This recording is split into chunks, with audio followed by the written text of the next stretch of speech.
28واں پارہ سورہ تغابن۔ اعوذ باللہ من الشیطان الرجیم، بسم اللہ الرحمن الرحیم۔ یسبح للہ، تسبیح بیان کرتے ہیں اللہ کی، ما فی السماوات، جو کچھ آسمانوں میں ہے، وما فی الارض، اور جو زمینوں میں، لہ الملک، اسی کے لیے بادشاہی ہے، وَلَهُ الْحَمْدُ، اور ہر تعریف اسی کے لیے ہے، وَهُوَ عَلَى كُلِّ شَيْءٍ قَدِيرٌ، اور وہ ہر چیز پر قادر ہے۔ سورہ تغابن مدنی سورت ہے۔ ترتیب توقیفی کے اعتبار سے یہ سورت مبارکہ 64 نمبر کی سورت ہے، 64 نمبر کی، اور ترتیب نزولی کے اعتبار سے یہ سورت مبارکہ 108 نمبر کی سورت ہے۔ اس سے پہلے 107 نمبر پر سورہ تحریم نازل ہوئی، اور سورہ تغابن کے بعد سورہ صف نازل ہوئی 109 نمبر پر، اور یہ سورت مبارکہ مدنی ہے۔ مدنی ہجرت کے بعد نازل ہو اسے مدنی کہا جاتا ہے، اور اس سورت مبارکہ کی آیات 18 ہیں، اور اس کے 2 رکوع ہیں۔ اس کے الفاظ 241 الفاظ ہیں، اور جبکہ اس کے حروف 1070 اس کے حروف ہیں۔ اس سورت مبارکہ کا نام التغابن ہے، اور تغابن غبن کے مادے سے ہے، جس میں نقصان کا معنی پایا جاتا ہے، اور جس کا مفہوم یہ ہے کہ لوگ ایک دوسرے کو نقصان یا حسرت میں مبتلا کریں۔ قیامت کے دن کو تغابن کہا گیا، جیسا کہ اس کی آیت نمبر 9 میں اللہ نے فرمایا، یوم یجمعکم لیوم الجمع ذالک یوم التغابن۔ تغابن کا دن یعنی مراد قیامت کا دن ہے، اور قیامت کے دن کو تغابن اس لیے کہا گیا کہ اس دن جو لوگ جنت میں جائیں گے، جہنمی لوگ جنتیوں کو دیکھ کر یہ حسرت کریں گے، کاش دنیا میں ہم نے ان جیسے اعمال کیے ہوتے۔ حسرت کریں گے، افسوس کریں گے۔ اور حضرت شاہ عبد القادر رحمہ اللہ نے تغابن کا ترجمہ کیا ہے ہار جیت کا دن۔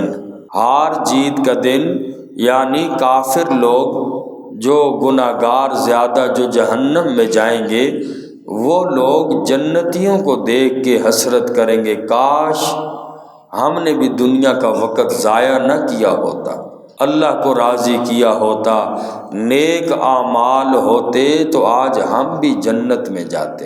اور یہ سورت مبارکہ مدنی ہے، جبکہ بعض مفسرین اکرام نے اس سورت مبارکہ کے متعلق فرمایا کہ اس سورت کی کچھ آیات مکی ہیں اور کچھ آیات مدنی ہیں، لیکن اکثر مفسرین نے پوری سورت کو مدنی قرار دیا ہے۔ البتہ اس کے مضامین مکی صورتوں کی طرح ہیں، جس طرح مکی صورتوں کا زیادہ تر عنوان اور ان کے مضامین بنیادی عقائد ہوتے ہیں، تو اس سورت مبارکہ کے بھی مضامین جو ہیں وہ بھی بنیادی عقائد پر مشتمل ہیں، یعنی توحید، رسالت اور آخرت کو اللہ نے اس سورت میں بیان فرمایا۔ اسی طرح پہلی امتوں کی تباہی کے اسباب بتلائے اور توجہ دلائی پہلی قوموں کی ہلاکت کی وجہ بیان کر کے اللہ پاک نے ہر انسان کو اللہ اور اس کے رسول اور ان پر نازل ہونے والی کتاب پر ایمان لا کر آخرت کی تیاری کا درس دیا کہ غفلت کا شکار نہ ہوں۔ اس صورت میں پہلی امتوں کی تباہی کے اسباب بیان فرمائے، کیوں پہلی قومیں تباہ ہوئیں، کون سے اعمال کرتی تھی، کون سے گناہ کرتی تھی، اور یہ ان کے ان چیزوں کو بیان کر کے ہمیں توجہ دلائی گئی کہ ان کاموں سے باز آ جاؤ اور آخرت کی تیاری پر لگ جاؤ۔ اگر انسان کے آخر میں فرمایا کہ اگر انسان کے بیوی بچے اس راستے میں رکاوٹ بنے، یعنی آخرت کی تیاری، اللہ کے خوف سے انسان کے بچے بیوی مال اولاد اس راستے میں رکاوٹ بنے، تو سمجھنا چاہیے کہ وہ انسان کی خیر خواہی نہیں ہے، وہ دشمنی کر رہے ہیں۔ اس لیے دنیا کے ساتھ انسان اپنی آخرت کو کبھی نہ بھولے کہ انسان دنیا میں کہیں ہو کر رہ جائے اور آخرت میں غفلت کا شکار ہو جائے، یہ بڑی بد نصیبی کی بات ہے۔ اللہ تعالی ہمیں بھی آخرت کی تیاری کی توفیق نصیب فرمائے۔ تو پہلی آیت مبارکہ میں اللہ کریم نے فرمایا کہ کائنات کی جتنی بھی چیزیں ہیں، چاہے وہ درختوں کے پتوں سے لے کر زمین کے ذرات ہیں، چیزیں جاندار ہیں بے جان ہیں، آسمانوں میں ہیں زمینوں میں ہیں، ہر چیز اپنے اللہ کی تسبیح بیان کرتی۔ اور فرمایا وَلَٰكِن لَّا تَفْقَهُونَ تَسْبِيحَهُمْ، تم اللہ کی اس تسبیح، یہ جو مخلوقات کر رہی ہیں، انسان ہر ایک کی تسبیح کو نہیں سمجھ سکتا۔ اب پتھر ذرات اللہ کی تسبیح بیان کرتے ہیں، ہم کیا سمجھیں کس انداز کی کرتے ہیں؟ تو اللہ نے فرمایا ہر چیز جو بھی، چاہے وہ جاندار ہے بے جان ہے، کائنات کی ہر چیز اللہ کی تسبیح بیان کرتی ہے۔ وَلَٰكِن لَّا تَفْقَهُونَ تَسْبِيحَهُمْ، لیکن تم اس کی تسبیح کو سمجھ نہیں سکتے۔ فرمایا يُسَبِّحُ لِلَّهِ مَا فِي السَّمَاوَاتِ وَمَا فِي الْأَرْضِ، تسبیح بیان کرتے ہیں اللہ کی جو آسمانوں میں ہے، وَمَا فِي الْأَرْضِ، اور جو زمینوں میں ہے، لَهُ الْمُلْكُ، اسی کے لیے ہے حکومت، ساری کائنات کا خالق بھی وہی اللہ، مالک بھی وہی اللہ، بادشاہت بھی اسی اللہ کی ہے۔ لَهُ الْمُلْكُ، دنیا کی بادشاہیاں عارضی ہیں، اللہ کی بادشاہی حقیقی بادشاہی ہے۔ لَهُ الْمُلْكُ، حقیقی بادشاہی وہ ہوتی ہے جس کو زوال کبھی نہیں آتا، اللہ کی بادشاہت بھی ایسی ہے۔ وَلَهُ الْحَمْدُ، اور اسی کے لیے ہی تعریف ہے، ہر تعریف اللہ کے لیے ہے۔ وَهُوَ عَلَىٰ كُلِّ شَيْءٍ قَدِيرٌ، اور وہ اللہ کریم ہر چیز پر قادر ہے، جو چاہے کرے، اللہ کو کوئی نہیں پوچھ سکتا کہ یہ کیوں کیا۔ ایک غیر مسلم نے اس آیت پر اعتراض کیا اور کہنے لگا کہ میں مسلمانوں سے پوچھتا ہوں، تمہارے قرآن کے اندر آیت ہے وَهُوَ عَلَىٰ كُلِّ شَيْءٍ قَدِيرٌ، کہ اللہ کی ذات ہر چیز پر قادر ہے، تو اے مسلمانوں تم بتاؤ کہ معاذ اللہ تمہارا رب چوری پر بھی قادر ہے؟ غیر مسلم جو ہوئے کہنے لگا کہ بتاؤ، آپ کہتے ہو ہر چیز پہ قادر ہے، تو کیا تمہارا رب بھی چوری کر سکتا ہے، چوری پر قادر ہے؟ کیونکہ چوری بھی ایک چیز ہے، اور ہر چیز کے اندر یہ بھی آتی ہے العیاذ باللہ۔ اور کہنے لگا کہ اگر قادر نہیں ہے تو پھر یہ آیت غلط ہے، اور جب اللہ نے فرما دیا اللہ ہر چیز پر قادر ہے تو چوری بھی ایک چیز ہے، لہٰذا اگر اللہ چوری پر قادر نہیں ہے تو پھر یہ آیت غلط ہے۔ حضرت مولانا قاسم نانوتوی رحمہ اللہ نے اس زمانے میں اس کا جواب دیا کہ اے غیر مسلم، تم کہتے ہو کہ کیا تمہارا رب چوری پر قادر ہے؟ چوری کہتے کسے ہیں؟ چوری کہتے ہیں کہ جو دوسرے کی چیز اٹھا لے، دوسرے کے گھر سے چیز اٹھا لینا یہ چوری ہے۔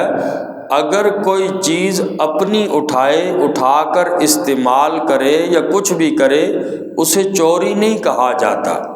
اور حضرت قاسم نانوتوی رحمہ اللہ نے فرمایا تو ثابت کر کے کائنات کے اندر جتنی بھی چیزیں ہیں، چاہے وہ نظر آئیں نہ آئیں، اللہ کے ساتھ ان کا کوئی اور شریک ہے۔ جب ساری چیزیں کائنات میں ذرے تک ان کا خالق اللہ ہے، مالک اللہ ہے، اللہ کے علاوہ یہ کسی کی ملکیت ہے ہی نہیں، تو یہ رب کی اپنی چیزیں ہیں۔ اور جو بھی چیز اللہ جس طرح چاہے کرے، جس چیز کے ساتھ بھی، تو رب کی جب ساری اپنی چیزیں ہیں، حقیقی بادشاہی اسی کی ہے، اللہ سے کوئی پوچھ ہی نہیں سکتا، رب کی ساری اپنی چیزیں ہیں، تو چوری کیسے ہو سکتی ہے؟ تو اس لیے یہ غیر مسلم کو جواب دیا وَهُوَ عَلَىٰ كُلِّ شَيْءٍ قَدِيرٌ، اور وہ اللہ ہر چیز پر قادر ہے، وہ جو چاہے کرے، اللہ سے کوئی نہیں پوچھ سکتا۔ وَالَّذِي خَلَقَكُمْ، وہی ذات ہے جس نے پیدا کیا تمہیں، فَمِنْكُمْ كَافِرٌ، پھر کوئی تم میں سے انکار کرنے والا ہے، یا پھر تم میں سے کوئی کافر ہے، وَمِنْكُمْ مُؤْمِنٌ، اور کوئی تم میں سے ایمان والا ہے، واللہ، اور اللہ تعالی، بما تعملون، جو تم عمل کرتے ہو، بصیر، دیکھنے والے ہیں۔ فرمایا کہ اللہ نے ساری کائنات کو اللہ نے پیدا کیا، والذی خلقکم، اللہ ہی نے ساری کائنات کو پیدا کیا، اے انسان تمہیں بھی پیدا کیا، اور تم میں سے فمنکم کافر ومنکم مؤمن، اور تم میں سے بعض کافر ہیں اور تم میں سے بعض ایمان والے ہیں۔ ہر زمانے میں کفر کی اکثریت رہی ہے، کافر ہر زمانے میں زیادہ رہا ہے، اور قیامت تک یہی ہوگا، مسلمانوں کی تعداد کم اور کفر زیادہ ہوتا ہے۔ حضرت آدم علیہ السلام سے لے کر حضرت نوح علیہ السلام کے زمانے تک کان الناس امۃ واحدہ، ساری ایک ہی امت تھی، کوئی دوسرا فرقہ مذہب کسی کا نہیں تھا، سارے ایک ہی دین پر تھے۔ اور حضرت نوح علیہ السلام کے بعد کفر شروع ہوا، اور وہ بھی انہی مورتیوں سے۔ حضرت نوح علیہ السلام کے زمانے میں جو ان کے بزرگ تھے، پہلے شیطان نے ان کے ذہن میں یہ بات ڈالی کہ وہ جو بزرگ ہیں اب وہ چلے گئے، ان لوگوں کو بڑی محبت تھی بزرگوں سے، اس نے مورتیاں بنا کے ان کی شکلوں کی شیطان نے دے دی، اور انہوں نے اپنے پاس رکھی۔ کرتے کرتے اگلی نسل آئی، اور انہوں نے سمجھا کہ ہمارے بزرگوں کے زمانے کی ہیں، انہوں نے سمجھا خدا ہمارے یہی ہیں، انہوں نے اللہ کا ان مورتیوں کو شریک بنا دیا، اور شرک شروع ہو گیا۔ حضرت نوح علیہ السلام کے زمانے سے شرک شروع ہوا ہے۔ اور عرب کے اندر عمر بن لحی بدبخت آدمی تھا جس نے سب سے پہلے عرب کے اندر شرک کیا۔ تو اللہ نے بھی فرمایا سارے انسانوں کو میں نے پیدا کیا، اور ان میں سے بعض کافر ہیں اور بعض مسلمان ہیں۔ ایک ترجمہ تو کافر اور مومن سے کیا، اور دوسرا ترجمہ بعض مفسرین نے فَمِنْكُمْ کافرٌ، تم میں سے بعض ناشکرے ہیں، کافر انکار کرنے والا، ناشکرا آدمی۔ تو فرمایا بعض تم میں سے ناشکرے ہیں اور بعض تم میں سے شکر گزار ہیں۔ اور سورہ سبا میں بھی اللہ نے فرمایا وَقَلِيلٌ مِّنْ عِبَادِيَ الشَّكُورُ، اللہ فرماتے میرے بندوں میں سے بہت تھوڑے میرے بندے ایسے ہیں جو شکر گزار ہیں، اکثر میرے بندے ناشکری کرنے والے ہیں۔ اللہ کے ناشکرے لوگ زیادہ ہیں، شکر گزاری بہت کم لوگ کرتے ہیں۔ اور انسان جو ہے اپنی بس جو دیکھتا ہے، بس پیسہ نہ ملا وہ کہتا ہے مجھے کچھ ملا ہی نہیں ہے، بس پیسے ہی کو سب کچھ سمجھ لیا۔ یاد رکھیں اللہ کی نعمتیں انسان پہ اگر گننا چاہے، قرآن نے فرمایا، اللہ خود فرماتے ہیں ہر انسان کو اللہ نے کتنی نعمتیں دیں، وَإِن تَعُدُّوا نِعْمَتَ اللَّهِ لَا تُحْصُوهَا، شمار نہیں کر سکتے۔ انسان نے کبھی غور ہی نہیں کیا اپنے نفس کے اندر کی چیزوں کی۔ انسان دیکھے رب کے کتنے بڑے احسانات ہیں، جب چیز انسان سے نعمت چلی جاتی ہے پھر اس کی قدر آتی ہے کہ واقعی وہ بہت بڑی نعمت تھی۔ تو اللہ فرماتے ہیں کہ میرے بندے جو ہیں، میری نعمتوں کو ہر بندہ اپنے اوپر شمار کرے کہ میں نے اس پہ کتنی نعمتیں کی ہیں، بندہ شمار نہیں کر سکتا۔ تو ہر انسان اکثریت کے ساتھ نہ شکر زیادہ ہیں، اور اللہ نے جو نعمتیں دی ہیں ان پہ شکر گزاری کوئی نہیں کرتا۔ جو نعمتیں نہیں ملی ہوئی ہیں انسان ان کو دیکھ کے ناشکری کرتا ہے۔ اللہ تعالی ہم سب کو عمل کی